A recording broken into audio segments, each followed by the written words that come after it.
Welcome to the Sound and Marketing Podcast. I'm your host, Jeanna Isham, owner and founder of Dreamr Productions and Sound and Marketing Learning. I create, consult, and educate brands and individuals on the power of sound in marketing. Today, we pick up where we left off on voice design with Shyamala Prayaga of the Digital Assistant Academy. In the end of the last episode, Shyamala was speaking about how too many options in voice assistants can be confusing and misleading. Carefully curating your template is key. We were designing the navigation, domain. This was one of the things, we for a certain result, we found 20 options, right? And this will not only happen when you're doing this thing, like a navigation system. This happens in disambiguation as well. In voice, you will have things like this where the system partially understood what you said and you don't know what to do. For example, now my son is 10 years old. So all his friends' parents' name I have saved as Carson's mom, Jason's mom, Logan's mom, and all of these mom. My mom's name is also saved as mom. So when I say Alexa call mom, she would have a confusion now because which mom did you say? I just heard and I don't know, I'm not confident about the results. So it shows all the result and it asks which one do you want me to, right? So there are these kind of things as well, which may happen with voice. With all of these things, how are you thinking about the templates? When we were designing the solution, one of the things was we had 20 results because we were not confident and we wanted to give the user all of those results. You cannot show 20 in one page. You need to break it down because again, people have short-term memory, but they also like to absorb the content in minimal chunks. They cannot absorb everything at once. So we also need to make that thing work. At the same time, you also need to show what's happening, the affordances and all of those things. So we had this voice template and we had a lot of pages. We had 4 or 5 pages and we were okay, here are the first 3 results. Here are the next 3 results. What do you want to do? So when we were doing the testing and designing these solutions, we realized people do not paginate after a certain point of time. So we had to go back and think about our interactions, how do we design so that we are giving the most important and relevant information instead of giving everything because the system is designed that way. So when you're designing a multimodal solutions, you have to have everything come together. Like you mentioned, when you go to a theater to watch a movie, all you get about is, oh my God, look at that movie. It's amazing. What a story and the sound effects and the characters, they make you cry, they make you smile, they make you connect with them. Some things you will resonate to so much. You're okay, this is me, this is how I feel. And all of those things, right? You don't care, but there are hundreds and thousands of people working in the background in order to make this thing work. There's a crew, the whole crew who works on all of these things. Individually, they feel this is this element, this is this element, there's a storytelling element. There is a playwriting element, maybe there are acting elements, sound elements, and then they try to combine them all together and put that in perspective, right? It's the same thing with voice design. You have all of these individual elements. There may be a different team working on the visual aspect of things, the sound aspects of things, the dialogue aspects of things, and the interaction aspects of things. But eventually you have to combine them all together for the user to feel or experience what they are experiencing. And that was what I was going to say too. I feel like there's so many job titles that go with voice design. Just off the top of my head, you've got the developers, you've got the coders, which I guess maybe are the same, UX designers, UI designers, the sound designers, the linguists need to be in the mix. There's so much to it.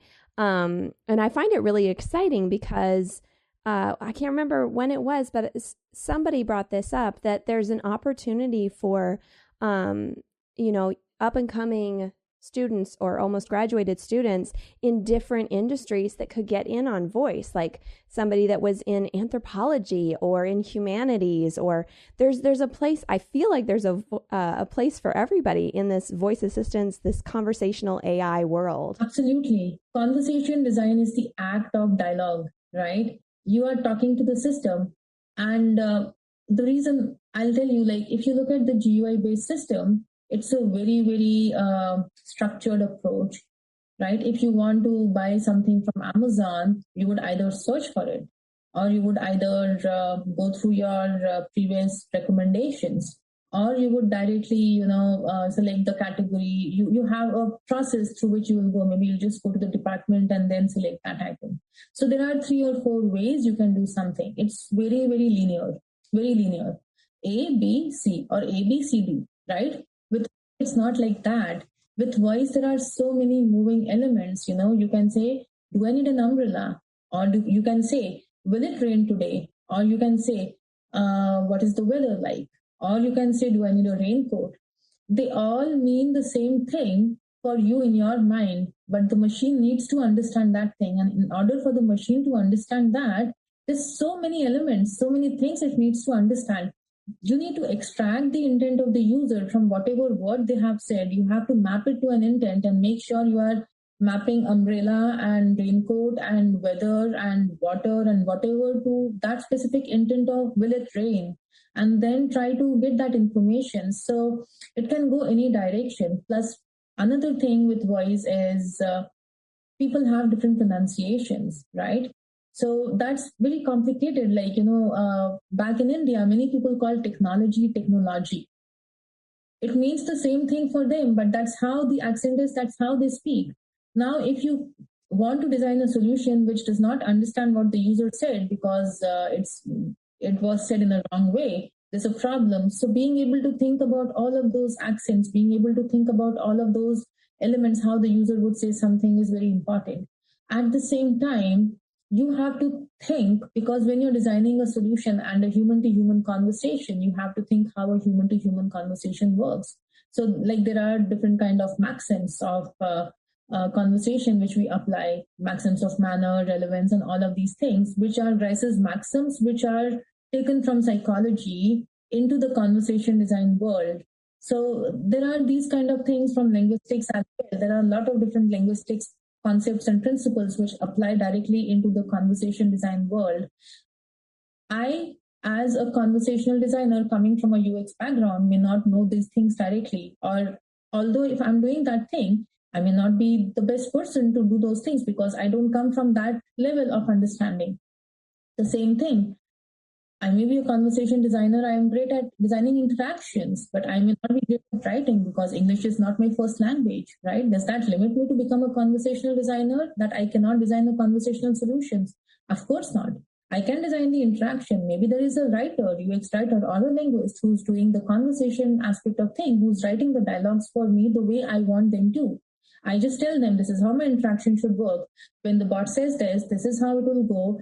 Maybe I will give the user 3 attempts. The first time when the user said something and it was not recognized, maybe I will reprompt with some additional information. So the designer can tell all of those interaction aspects like interaction designers in the UX world do, right? But there's a UX writer who does the writing.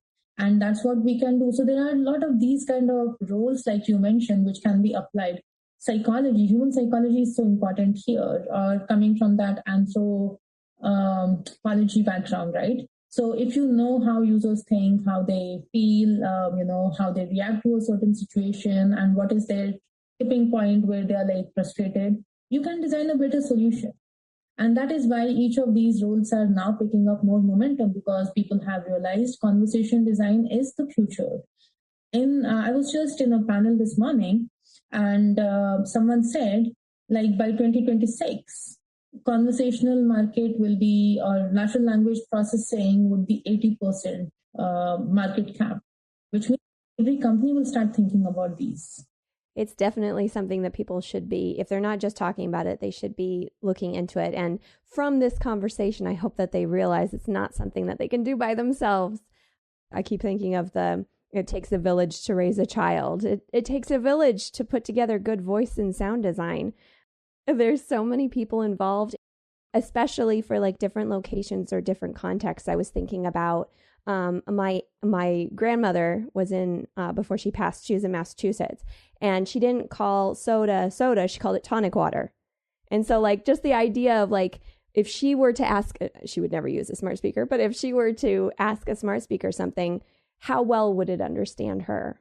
Can you tell us, since you're so wrapped up in this world, is there something that's groundbreaking or on the forefront that you're really, really excited about?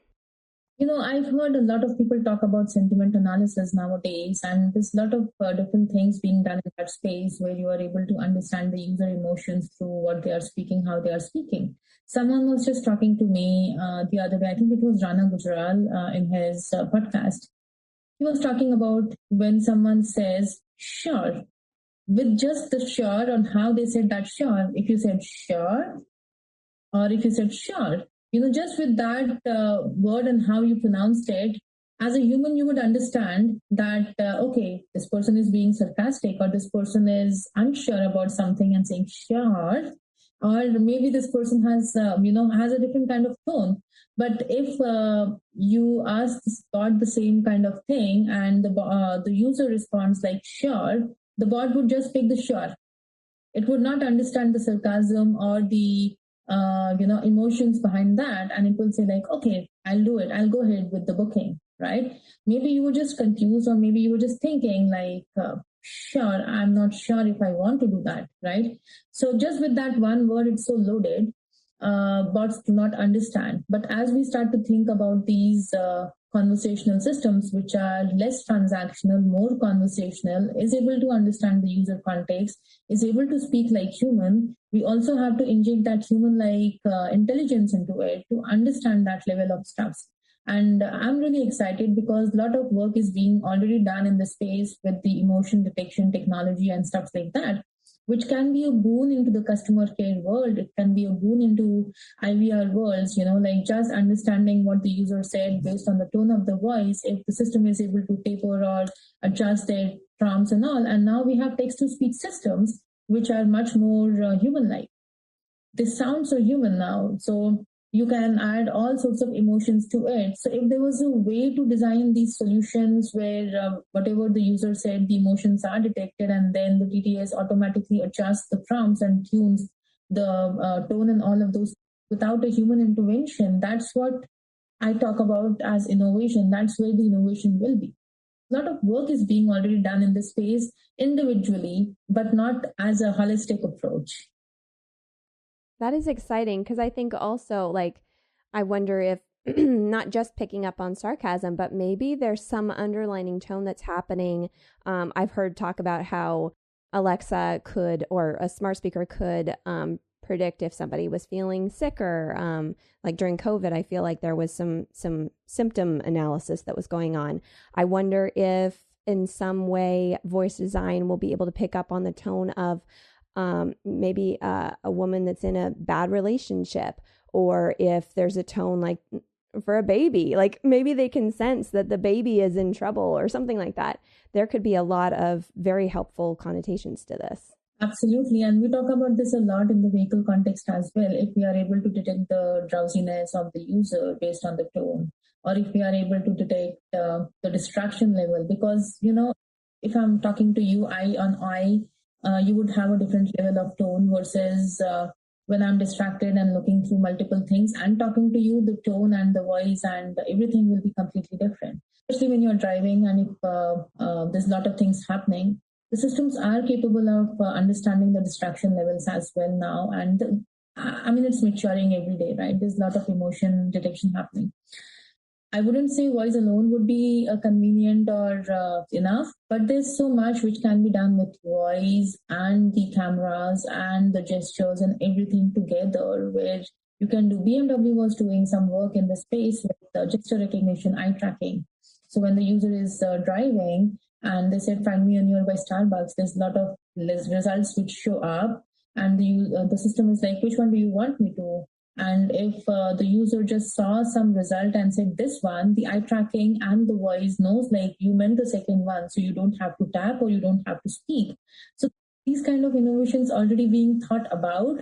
So if people are thinking about this in a holistic way, it could be so convenient for the users, but can also add on to that distraction-less driving and driver safety aspects as well. That's fantastic. I love that idea. Like the eye move, tracking the eye movement. Yeah, less touch necessary because a lot of people don't know how to just touch. They like move their whole body to like push a button. And in the post-COVID world, people don't want to touch things, right? Yeah, exactly. That is the other thing. There's a lot more, and I've been talking about this a lot too, is that it's a touch less, not touchless, but touch less environment that we are stepping back out into for sure. Well, thank you so much, Shyamala. This has been a wonderful conversation, and I hope that somebody has learned something, because this is a very complicated field that you are in, and yet simple at the same time. I would put it in this way, like it's the most satisfying thing to do. It's a lot of work for sure, but you don't feel that, because in the end, when people use your interfaces, all you look at the tip of the iceberg, right? All the effort which has gone into it automatically pays for it. Well, thank you again so much for your time. Thank you, Jeanna. It was my pleasure. I hope you're enjoying the show. Don't forget to subscribe on all the major podcast channels. Share with friends, follow, and rate. Spread the word, because, well, more people should know about this stuff. I know you know that now. For any other inquiries, you can find me at Dreamr Productions. That's DREAMR Productions.com or soundandmarketing.com. LinkedIn, Twitter, and Facebook. You can also email me at Jeanna, Jeanna, at dreamrproductions.com. All links will be provided in the show notes. Let's make this world of sound more intriguing, more unique, and more on brand.